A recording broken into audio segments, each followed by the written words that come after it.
Kaya lang malaki yung ano. Ito yung ginagamit na.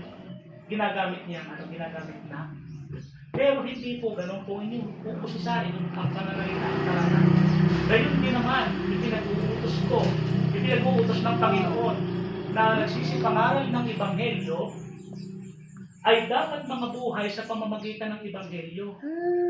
Dapat po yung nangangaral ng Ebanghelyo, kagaya ko hindi usbaw, yun ang ibig sabihin nun. Mabuhay sa pamamagitan ng Ebanghelyo, mabuhay kung ano yung itinuturo ng Ebanghelyo sa pamamagitan nito na dumaan sa aking bibig na naririnig ninyo, ganun ako dapat makita ninyo. Ganun ako dapat mabuhay. Hindi ho yung mabubuhay ako di akin yun, 20, marami rin, sa linggo-linggo. Mahati kami ni Joby dahil si Joby ng Juan, mayordomo.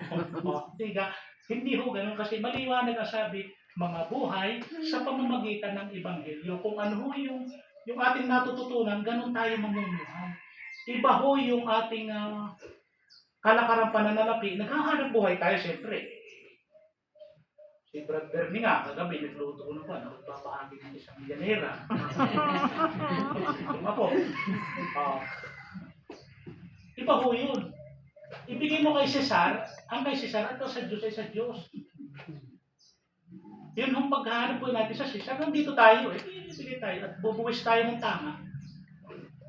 Huwag na natin isipin na, ay bubuwis ako bago ninanako. Problema nila ninyo, sila magnanako. Ang ating tungkulin, magtrabaho ng maayos, bumuwis ng tama. That's it. At sa spiritual naman ay kumilos tayo ng naaayon sa Ebanghelyo. Kung ano yung sinasabi ng Ebanghelyo, na ating pamumuhay. Tahimik, magandang example sa kapwa.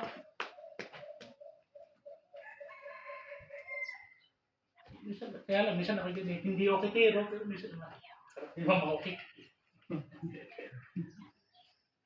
Yun po ang ibig sabihin, hindi kinakailangan na tayo ay pagkakitaan natin itong mga ating, bagamat tayo ay may donation box, alam naman natin yan.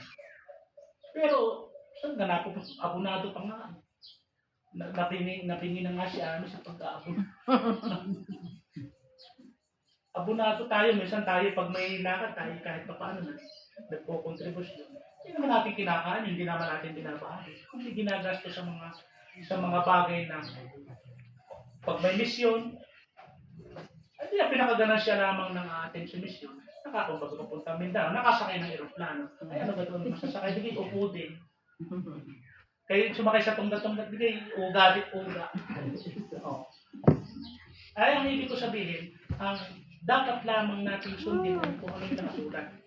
Na kung ano yung pinangangaral natin sa pamamagitan ng Ebanghelyo, tayo dapat mamuhay. At kahit nga po walang tayo lamang, hindi tayo dapat tumigil. Dahil kung ganun pala ang